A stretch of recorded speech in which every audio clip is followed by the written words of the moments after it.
This is Aaron Showtime Taylor. We are hard in the paint today. My guest, I don't even know how to even put this into words, but I'm going to do it because it's audio and you're not going to see me. But I do have a big smile on my face, and so does she. Back in 2018, when Prop 57 was finally adjudicated, and it stated that those who were charged with a nonviolent third strike back in the 90s were now eligible to go to the board to prove if they can go or if they were ready to go home. And in my case, the person that I'm interviewing today on Hard in the Paint is a former prosecutor who had turned and decided to take a look at people who were incarcerated for long stretches of time to see if they were ready to go home. And I was the first person that she represented in a board of prison term hearing. Ladies and gentlemen, my guest today is the founder and executive director of For the People in Oakland, California. Ladies and gentlemen, Miss Hillary Blout. How are you doing today? I'm blessed. Thank you for having me. Before we even get into this interview, I've said it before and I'm going to say it again. I was ready to come home, but I don't think that I thought that I was ready to come home until you and the team together ran me through, some really grueling interview preparation process for the board. My first question is, what was the preparation like from the office side when I wasn't there? What was the typical focus and conversations going on about how are we going to get this guy free? Right. Well, it was really meeting you, as you recall, was really kind of a divine intervention that we connected. And I had not intended to represent anybody or do anything at the parole level, right? I had made a decision that I wanted to start this organization and do the work of looking back. And I thought it was the role of the prosecutor. If a prosecutor asked for a lengthy sentence and they stood up and they said, this is the sentence that I think is fair and just and what's needed for the community, that they should be able to stand by that 5, 10, 20 years later. And so that was really where I was focusing my attention.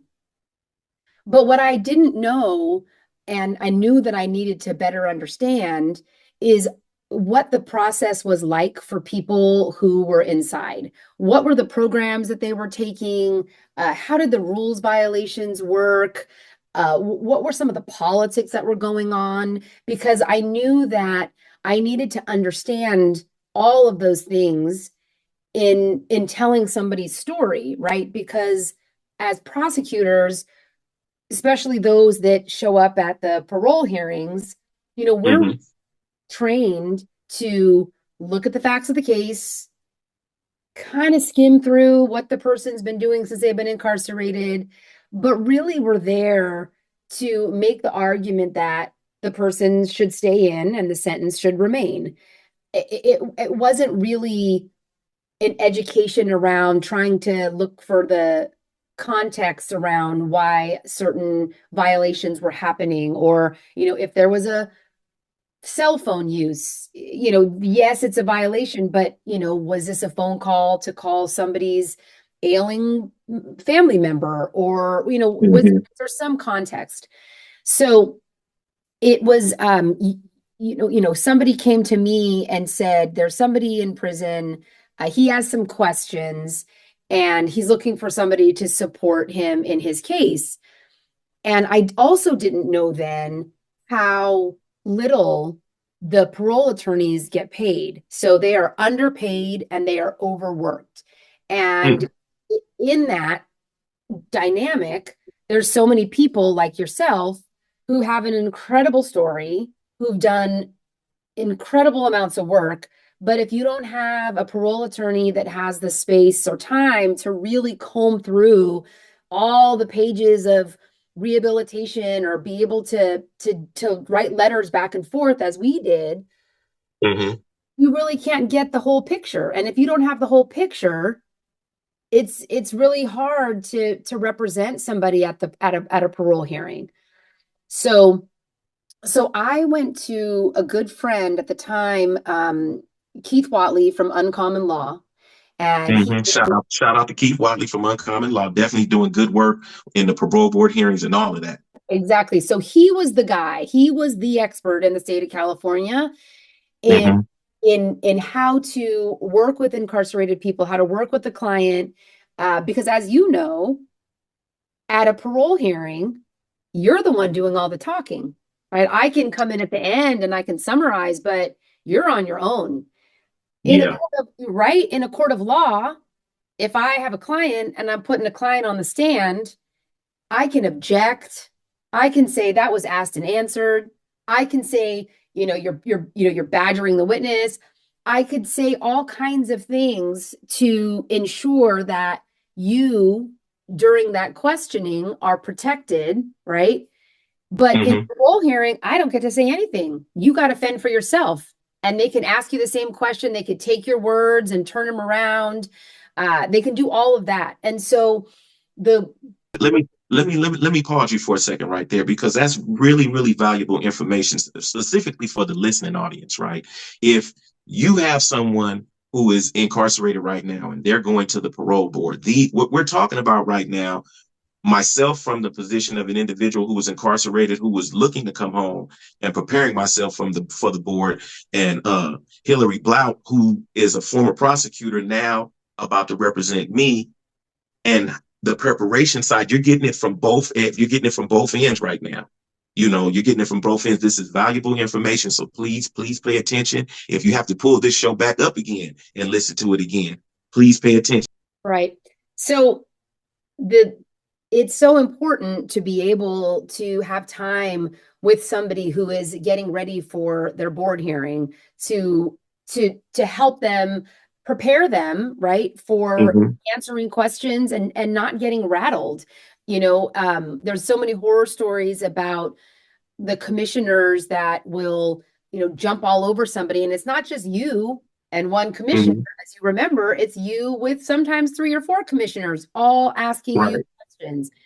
And you're expected to answer questions perfectly because your life depends on it. And you have to make sure that you don't get rattled. And if you say something and you use a word that they pick up on and then they twist it and they throw it back at you, it's a very overwhelming and confusing process. And so I went to Keith Watley and I said, "You're the guy that knows how to do this, and so train me on how to do this work." It was important for me to work on a case, and I had no idea Mm-hmm. what to expect, right? I didn't know this is a good case, a challenging case. I didn't know anything.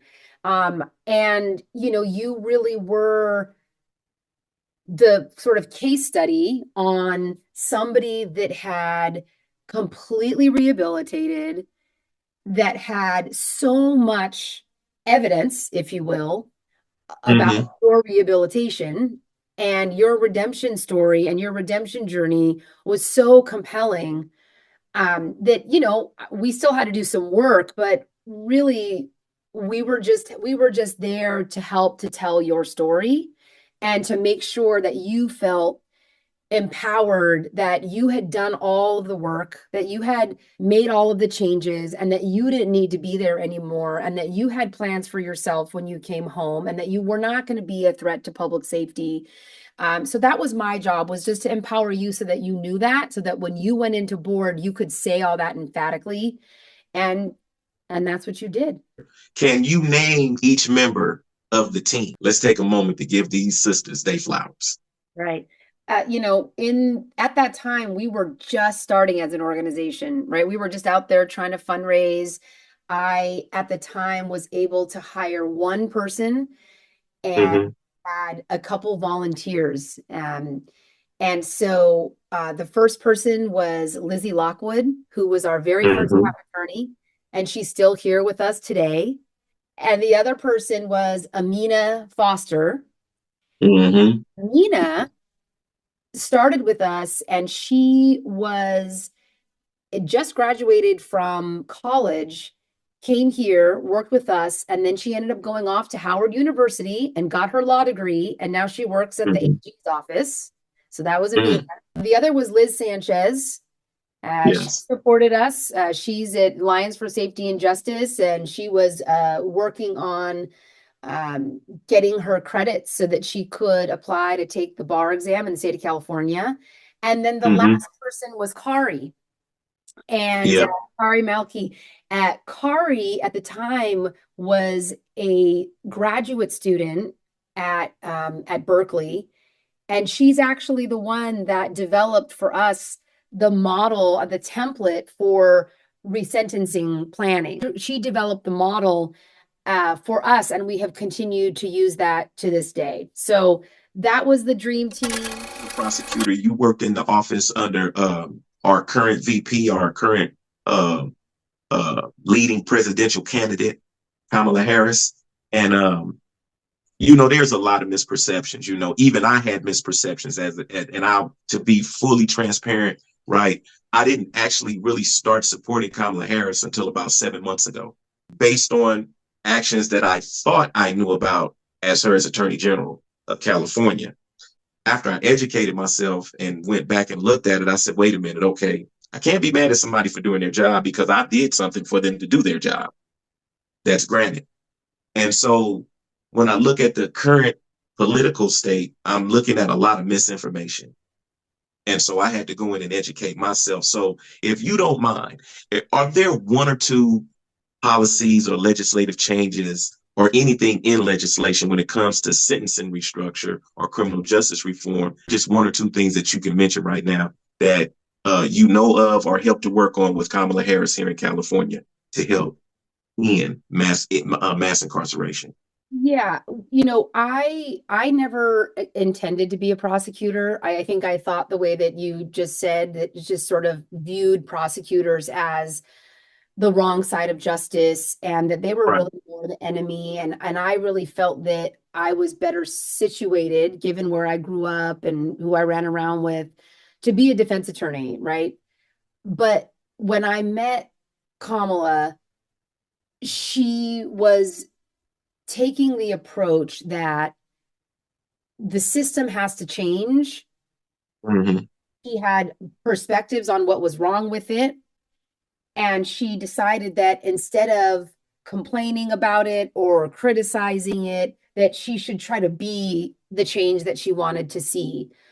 Mm-hmm. And early on, when I met her, what convinced me to want to become a prosecutor was her approach on crime and this notion of we don't have to be soft on crime. We don't have to be tough on crime. Why don't we be smart about this? Why don't we be smart on crime?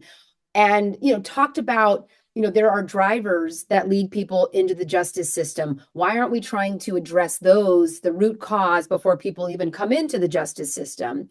uh, Mm-hmm. and that idea was so foreign. Nobody was talking about that, right? She was just this crazy woman from San Francisco where all the crazy ideas come from. And today it is really a national, approach and model, right? Even the most Mm-hmm. conservative prosecutor offices around the country are talking about diversion and talking about are there ways that we could do this better, right? It's locking everybody up and throwing away the key is not making us safer. She was really the first that tried to pioneer this perspective on the role of the prosecutor and how we attack problems of safety, and that it really was a much more holistic approach. You really had to look in Mm-hmm. context. And, specifically, I remember her work around Back on Track, which people thought was crazy, right? Wait a second, you're going to try to give jobs to people that are selling drugs? And it was like, yeah, they want to work. They're really good at communication and keeping the math and all of that. So what if we were able to give them other kinds of jobs? Mm-hmm. There's a possibility that if they had other options, they would take advantage of those other options. And so let's find the folks that are doing this out of necessity and give them other options to pay their bills. And that was so, revolutionary in thinking, that was something that really, really struck me. And those kinds of programs, bringing in a reentry team, that wasn't something Hmm. that prosecutors were doing. So, and the list kind of goes on, but it really was, the perspective that I hold so dear today about what it means to be a prosecutor is that, there are people that have caused real harm, and Hmm. there is, for some, going into a reentry program or some kind of diversion program is not going to solve the issue. But for the vast majority of people, there are other types of alternatives besides incarceration that could address the issue, that could protect our community. And so that is the way that she saw the world, and that is the reason that I decided. Also, I'm sitting here saying the prosecutors are the enemy. I'm going to try to take down the enemy. And she said, or Hmm. want to try to work within the system. You can be the person that's trying to make the changes. You could be the only in a room full of really tough prosecutors, and you push and you speak out about why you think that, this person that has a particular charge, and if you change the charge, it won't lead to immigration consequences, but you're still going to get the same consequence in terms of time served. But you can do Hmm. small things if you pay attention to some of the rippling effects. Think about the defendant's family. Think about, you know, like I said, about immigration consequences. You can think about all those things, and you can try to structure something that takes all of those aspects into account, as opposed to, I'm a paper pusher. I'm just getting the most years that I can, and I don't care about the defendant. I don't care about the defendant's family. I'm a big Law and Order fan, right? I love Law and Order. I haven't been able to watch it since I've been home over the past 4 years, thanks to you. Uh, but I used to watch it religiously, right? And one thing that I noticed, and I'm asking for perspective on this, based on what you just said about the prosecutors, like I did it, I'm pushing paper, is the role of the prosecutor also to protect the rights of the defendant as well as the individuals who are harmed or survivors of crime. Absolutely.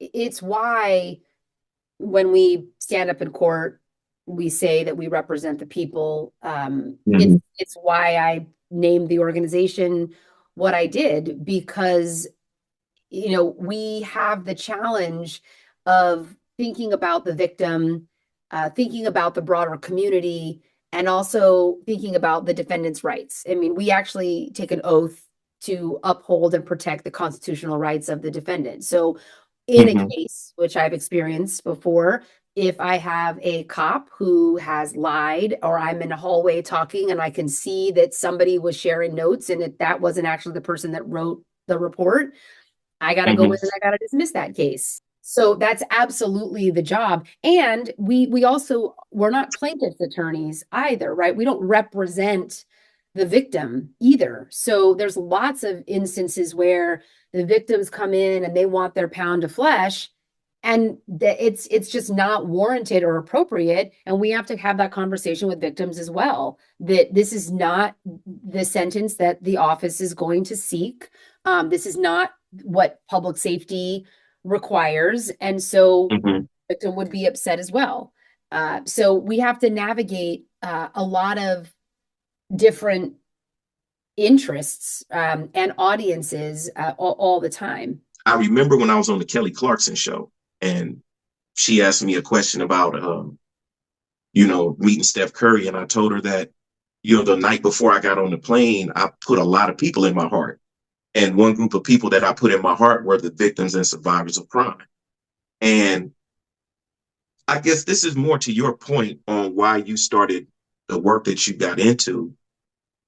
An individual like me who went through the processes of going through and learning about empathy and emotional intelligence and emotional awareness, and what was the reasoning behind why I would even think it was okay to commit a crime? Was it just where I was raised at? or was I making bad decisions where I was raised at, which was something that I brought up in the board.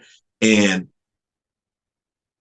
having that balance where you're representing different uh, interests, where obviously because I spent 26 years in prison, I'm going to represent people who are in there. But then I had to think about I was a victim of a crime when I was 14. And a lot of people inside were victims of crimes as well and didn't get the help that they needed. So in turn, they self-medicated, got high, and then they in turn went out after that and victimized other people, you know. And I like the way that you put that because as a prosecutor, as a person who takes an oath to protect the people of a particular county, that's even a defendant as well, you know. And I'm thankful that you put it that way because our current vice president, who's also running for president, I want to make sure I get some good information out there that can be backed up with facts, with stats, with links or anything else that anybody wants to see on the work that was actually being done versus the mischaracterization of the work that she was doing. I definitely, again, appreciate you and the work that the organization is doing. What are you guys working on now? What's going on across the country with sentencing restructure and criminal justice reform? How's it going? And what are you like? What do you see that you're hopeful for? And then what do you see that you know needs more work, right? But you're still hopeful for it. So when we started in the law went into effect, prosecutor initiated resentencing law went into effect in 2019. And so as you know, the law is pretty simple. It gives Mm-hmm. prosecutors the power to go back to court and basically make a recommendation for a person to get a shorter sentence. And that Mm-hmm. recommendation uh, vests the court with jurisdiction to open the case again, right? So Mm-hmm. after a person is sentenced, you have to go through the appellate process. You have to show some kind of error. You can go and you can show that there's some wrongful conviction, there's some due process violation. This isn't that. This is simply in the interest of justice. This person doesn't need to serve this sentence as it stands and should be serving a shorter sentence or should be released immediately. So it is simple, but it is profound in what it does because it's a Mm-hmm. pathway that did not exist for people to get home. So in 2019, people said, you know, you're not going to be able to get prosecutors to use this law. Maybe you get one or two. You definitely, this is going to be a California thing, not going to Mm-hmm. other states to do this. So today, the law and the movement has really taken shape across the country, and we're so thrilled to see that the idea that I had that no, prosecutors are about doing justice, and if they learn about somebody that they sentenced that has now completely transformed, like you, they're not Mm-hmm. going to sit and say, "Oh, he should just rot in prison, and we should spend $100,000 for this person to stay in prison." They're not going to say that. They don't want to to be unjust. They asked for a sentence at the time that they thought was just or was necessary. And if it's clear to them that it's no longer warranted, they're not going to just sit and want somebody to die in prison. Did you run into resistance when you put the idea out there? There was never resistance about the idea that if people have transformed and rehabilitated and they're not a public safety risk, that they shouldn't have a chance to come home. Nobody really opposed that theory. It was more questions of, well, how do you even make that assessment? Or how do you Right. What's the metric? or what about the victims and how do they Mm-hmm. factor into this? And for most prosecutors, the idea that they knew that the victim's voice was going to be protected through this process, and it wasn't going to be a situation where in other kind of instances where a decision is made and then a victim might get a notice in the mail saying, you know, FYI, the person that caused harm has been released and stay, move, whatever you need to do. We're just letting you know. That kind Mhm. of dynamic was very concerning for prosecutors. They felt like it was their job to hold victims' hands through the process, even if it was something on the post-conviction side. So the fact that prosecutor initiated resentencing, or PIR, allowed prosecutors to consider a case, and then if they felt compelled and they felt that yep, it's true, this person doesn't need to be there anymore, then they would be able to reach out to the victim, and they would be able to lead that conversation, and they would be able to explain, this is why we're thinking what we're thinking, and give them time, right? It's not like Mhm. make a decision right now. And what we continue to hear is that when we talk to our prosecutor partners, that the conversations they have with victims, surprisingly, are go very well. And most of the victims, when they hear how long the person served, or context about what was going on for the person at the time, or what they've been doing since they've been incarcerated, they are usually supportive of the person getting out and getting this extraordinary chance.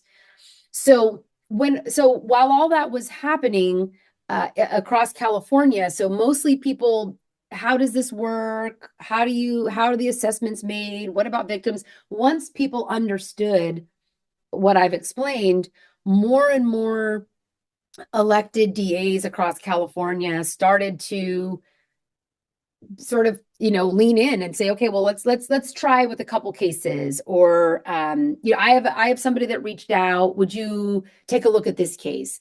And so little Mhm. by little, more and more prosecutors were doing this, more and more people were coming home, and all of the success stories of people coming home was starting to also take shape, and travel. The word was traveling. People are coming home and they're doing really well. So today, that the notion about PIR in California also began to spread to other parts of the country. Other prosecutors were saying, Mhm. well, I've got a case that I want to look at, but we don't have a law like that here. We like what you're doing in California. And so other places started to ask us for model legislation, ask us for support in helping them to get laws passed in their state. Something you just said, I just want to just flush out real quick because, like I said, we're getting close to the end of this interview. Yeah. Earlier, you said that criminal justice reform isn't really a red or blue thing. It's not a Republican or Democrat or independent thing. It's really like the right thing to do. And everybody that's on the right side of history, it doesn't matter. They are doing it. So with that being stated, right, what you just said, the approach and people calling in saying that, I have this case here and I have this case here.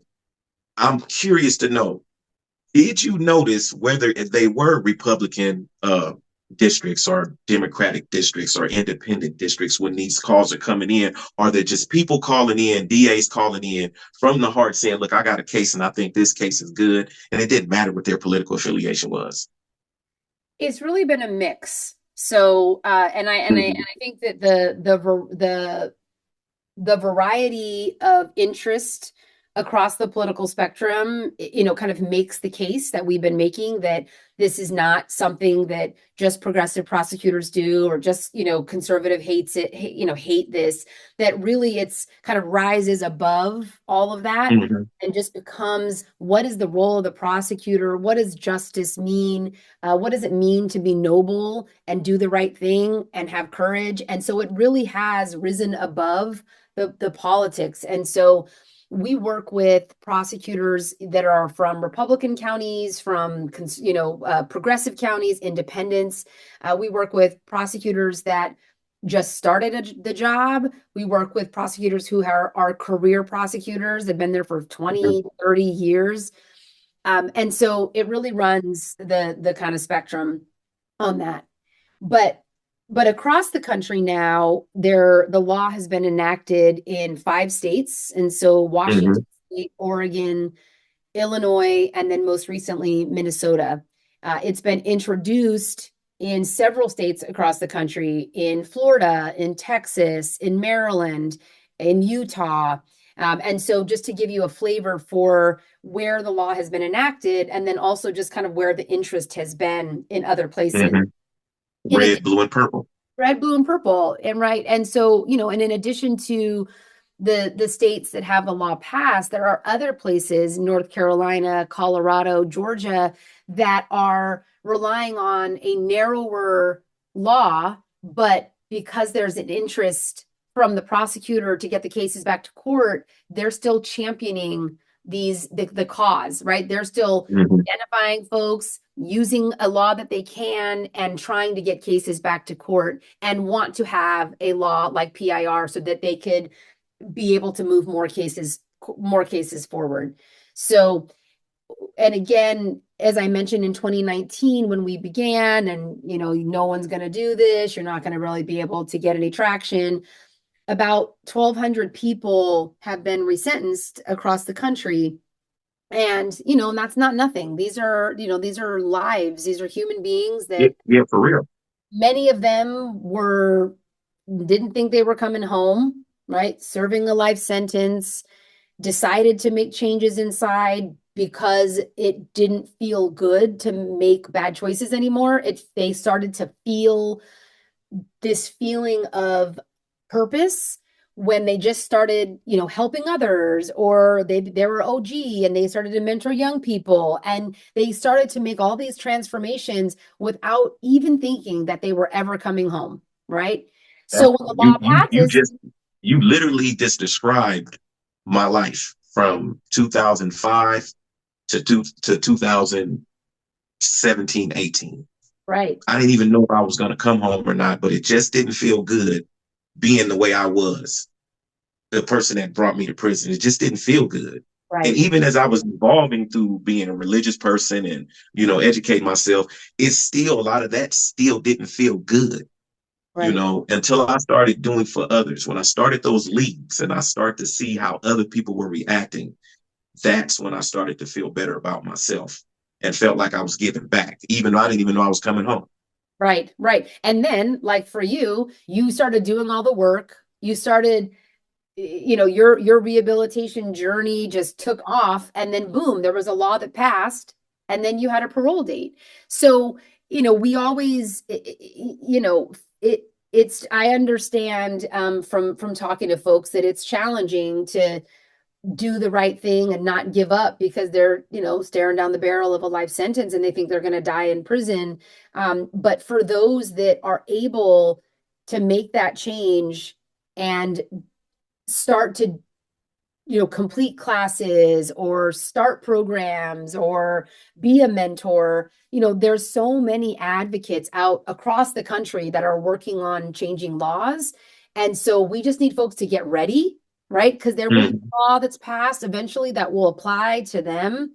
And so what we have seen is when the laws get passed in other places, or when there's a DA that says, I want to look back at my prison population, they're looking for people that are ready, right? And so Mm-hmm. the more that people are, getting ready, it's like a dual benefit, right? It, like you said, it makes you feel better in the day to day, but it also gets you ready for when there's a law that's going to apply to you. You know what?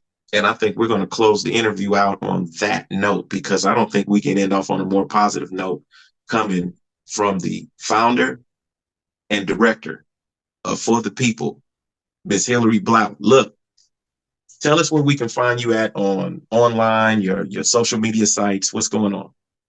So you can go to our website. It's www.forthepeople, but it's spelled forthepeppl.org. And from there are resources for community, resources for lawmakers, resources for prosecutors. There's different webinars that are attached there for folks that want to learn more about our work, and what we've been up to, and then also information about initiatives. And so I would be remiss if I didn't just name that we've just launched an initiative called Together Home to Get Her Home, which is a women's initiative in California, where we're working with Mm-hmm. 5 different offices in California to prioritize getting women home, getting mothers home, getting women out of the clutches of these sex assault physical, verbal assaults that we're seeing all over California and happening all over the country. And we're proud that there have been so many people that have been resentenced under PIR, but Mhm. in that, very few women have been resentenced. And so this initiative is essentially to target specifically women who are in women's facilities and get them home. Okay. Any more information? Everything else is on our website. There's more information there. And just thank you so much for having me. And thank you for being exactly who I knew you would be when you came home, contributing, driven, a mentor, and just a complete inspiration. So thank you. Hey, you look, I said this off camera. I'm gonna say it on camera, right? Because I'm engaged to a black woman, right? There's black women all around me, you know what I'm saying? And how am I gonna let a black woman down who put herself up there? Look, it's time for him to come home. Think I'm gonna let y'all down? Never, never in a million years. Everybody that was on the team, I'm saying right now, I love all of y'all and I appreciate you, and I am not going to let you down. I am not going to let your efforts be in vain. This is coming from Aaron Taylor, not Aaron Showtime Taylor. This is coming from Aaron Taylor. I am not going to let you down. I'm going to keep making everybody who put that work in very, very proud of the work that I'm doing out here. Thank you, thank you, thank you for coming on today. I appreciate you. And make sure you tell the team, and most of them follow me on Instagram anyway, so I'm going to probably put a couple of pieces up on this, but definitely thank you. And I definitely appreciate everybody that took part in helping me come home so I can be Aaron Showtime Taylor out here. Right, Aaron Showtime Taylor.